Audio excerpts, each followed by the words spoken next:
அப்போது கபடி போட்டியானது நடந்து கொண்டிருக்கிறது.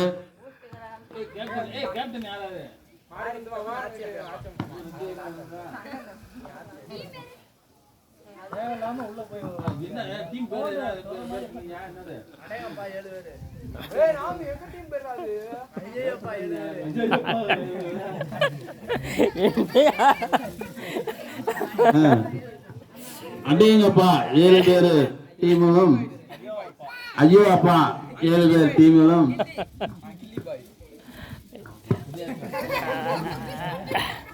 இரண்டு குழுவாக இப்பொழுது கபடி போட்டி நடைபெற்றுக் கொண்டிருக்கிறது.